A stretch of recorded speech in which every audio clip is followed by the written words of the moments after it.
Vou deixar esse recado agora nas redes sociais. Aproveitar a audiência do programa e a live, que tem muita gente assistindo, para dizer uma coisa aqui a vocês.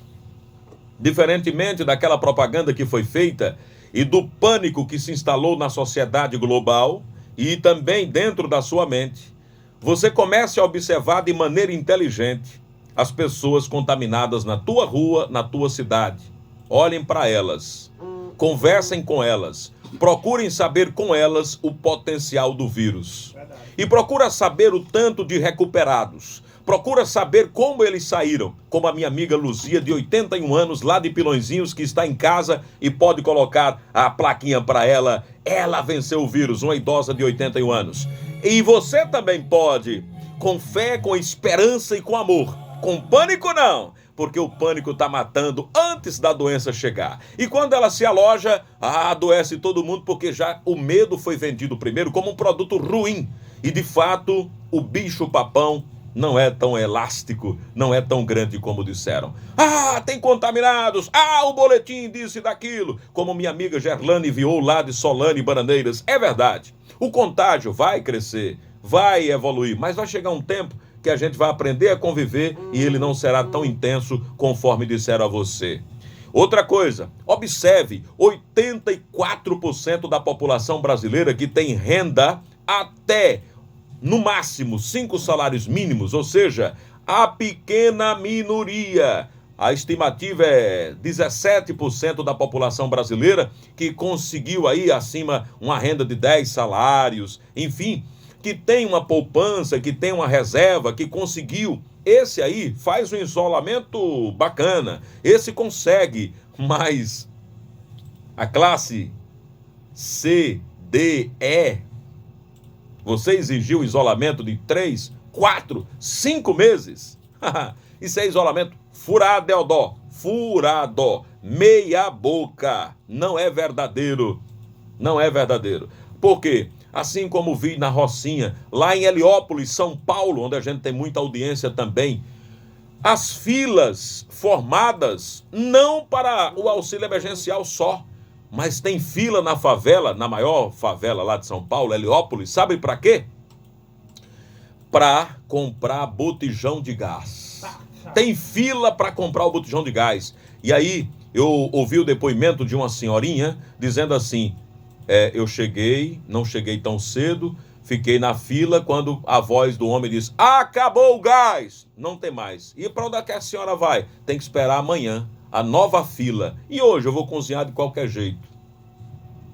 Gente, a realidade do Brasil é essa. A realidade é que a maioria da população brasileira, inclusive as pesquisas detectam, não tem condições de fazer a excelência do isolamento social, apesar de ser uma grande forma. Só que não vamos compararmos-nos à Suíça, à Suécia, por exemplo, ou à Alemanha. Na Suécia é uma coisa bonita, na Suíça.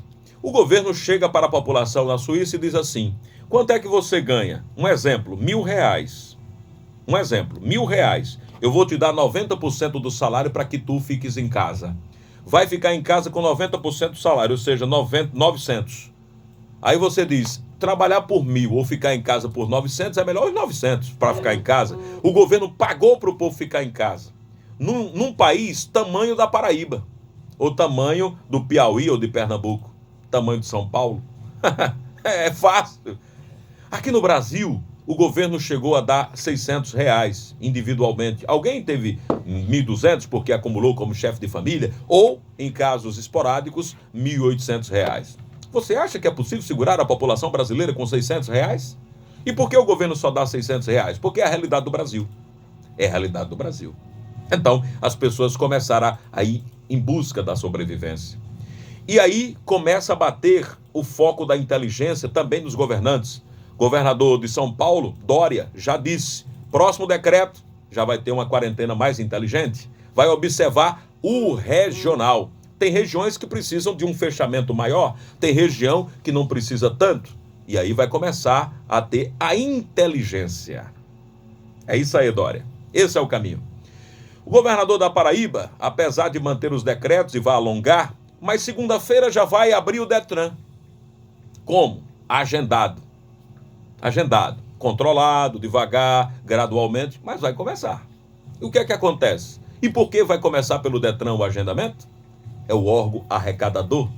Porque se não existe economia, também existe mortes.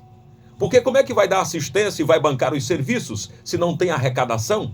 E um dos órgãos que mais arrecada no estado da Paraíba, em muitos estados nordestinos, é o Detran.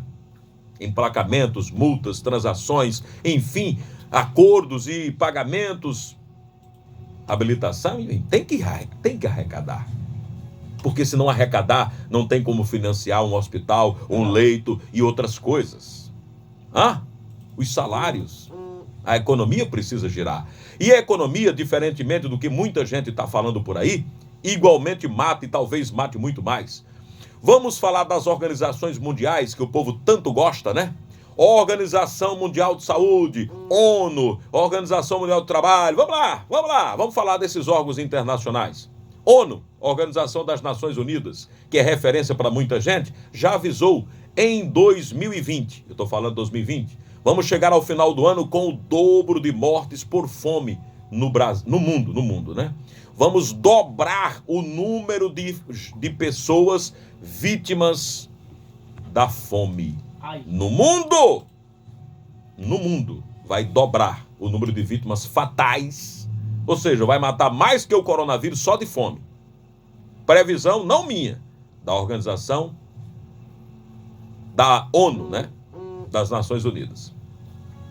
Vamos ao trabalho, a Organização Internacional do Trabalho, OIT, já que muita gente gosta de dados internacionais. Mais de 1 bilhão e 600 mil vão perder renda. 1 bilhão de pessoas devem perder renda no mundo. Quer mais? Vamos para o Brasil, para não ficar tão longe. Sebrae Nacional, que acompanha micro e pequenas empresas no mundo. Aliás, no Brasil. Que acompanha empresas nacionais aqui no Brasil. É dados do Brasil. Quantas empresas nós perdemos já? Microempresas. 600 mil é o número correto, para ser bem preciso. 600 mil microempresas já fecharam. Desempregados, até o dia de ontem, 9 milhões no Brasil. 9 milhões de desempregados com a pandemia até ontem. Desempregados. Doenças que poderão ser agravadas até o final do ano, pós-pandêmico, ou outras situações. Crianças por desnutrição, que desencadeia outras doenças, inclusive morte. Isso tudo ligado à economia, ligado às rendas, ligado aos salários, aos empregos, ao bem-estar, ao IDH, à qualidade de vida, isso tudo, está tudo interligado. Depressão e suicídio, perspectiva de um aumento, e muita gente gosta de gráfico, de curva, né? Ok. O que mais? Violência doméstica e violência urbana, violência na rua. Então, esses dados são de órgãos e organismos e entidades internacionais e nacionais que você deve observar. Então, queridos amigos, se preservem. Quem pode, fique em casa, use máscara, lave as mãos, evite a aglomeração, mantenha o distanciamento social.